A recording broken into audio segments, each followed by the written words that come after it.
Je suis très triste que mon pays, les dirigeants de mon pays se comportent comme ça. Le président Biya lui a donné 43 ans de paradis.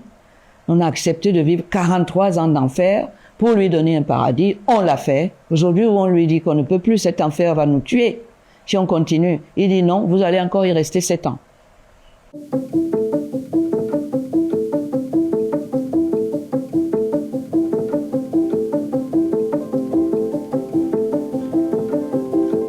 Le président de la République veut nos suffrages sur les papiers pour la communauté internationale, mais il a pour son peuple le plus grand mépris. Et il l'a encore démontré cette fois-ci. Il n'a pas été faire une campagne électorale. Il n'est pas venu nous demander de faire de lui un président de la République. Par conséquent, s'il est aujourd'hui à étudier, il sait que ce n'est pas à travers l'élection, que l'élection n'a servi que de paravent pour montrer qu'il y a élection, mais qu'en réalité, les dés étaient déjà jetés et il savait déjà que sa machine de fraude allait fonctionner et qu'il allait paisiblement obtenir de gré ou de force ce 8e mandat. C'est quoi la suite pour Biya? C'est reparti pour 7 ans? Il va se passer que ils vont semer le désordre et la guerre dans leur propre pays. Est-ce que c'est intelligent?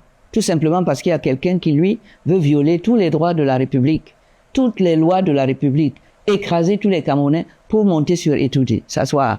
Il faut voir quelle est la cause et quelle est la conséquence. Tant que vous direz aux enfants de ne pas se mettre en colère, de ne pas, tant que vous n'avez pas dit à celui qui les a rendus en colère, en violant les lois de la République, en piétinant la dignité des Camerounais, en falsifiant les résultats électoraux, si vous ne lui dites pas, à lui aussi, au même moment, lui qui est la cause de tout ça, d'arrêter ça, vous n'aurez pas le droit de dire quoi que ce soit aux enfants. Ils ne vous écouteront pas.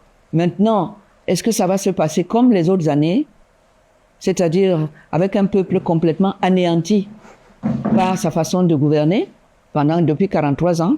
Est-ce que le peuple va continuer ou il y aura un barreau d'honneur à la dernière minute où ils vont dire « Adai, Adai ». Parce que j'ai peur que ce que je vois là en ce moment, j'ai peur que ça n'annonce cela. Et il est peut-être temps d'arrêter. Qu'on l'entende venir dire ici que merci de m'avoir voté. Je ne suis pas venu vous demander vos voix, mais vous les avez donné quand même cadeau parce que vous m'adorez. Qui viennent nous dire ça? Et pour nous remercier d'avoir été aussi généreux, aussi amoureux de lui, qu'il ne nous a rien demandé, mais de nous-mêmes, on a décidé qu'on le laisse là-bas à étudier. Qui viennent nous dire ça et nous remercier. On annonce des dizaines de morts déjà en quelques jours de manifestation. Qu'est-ce que cela traduit? Cela traduit que les élections ont été truquées. Cela traduit qu'il y a un hiatus entre le résultat qu'on a donné et le vote que le peuple a effectué le 12 octobre dans les urnes. J'ai vu qu'il y a le président du Conseil constitutionnel qui se tape en disant, voilà, félicitez-moi, j'ai fait un bon travail et j'ai élu votre candidat, alors qu'il a élu par la gomme. Il a effacé la falsification des chiffres du peuple camerounais. Et ils s'en réjouissent. Et ils organisent des agapes à la maison pour fêter le faux, pour fêter l'anti-morale dans lequel ils plongent tout un pays comme le Cameroun et les enfants du Cameroun. Il s'attire maintenant que la revendication est forte, que les manifestants sont dans la rue. Qu'est-ce qui pourrait se passer? Écoutez, je pense que quand on écoute monsieur le ministre de l'administration territoriale, on sent qu'il est impatient d'aller l'arrêter. Il est impatient. Donc, je pense qu'il ne sera tranquille que quand il l'aura arrêté. Mais ce serait une grosse erreur, monsieur le ministre. Non, mais qu'erreur. Ne faites pas ça. Parce que ce sont les Camerounais que vous allez faire tuer qui vous ont mis là.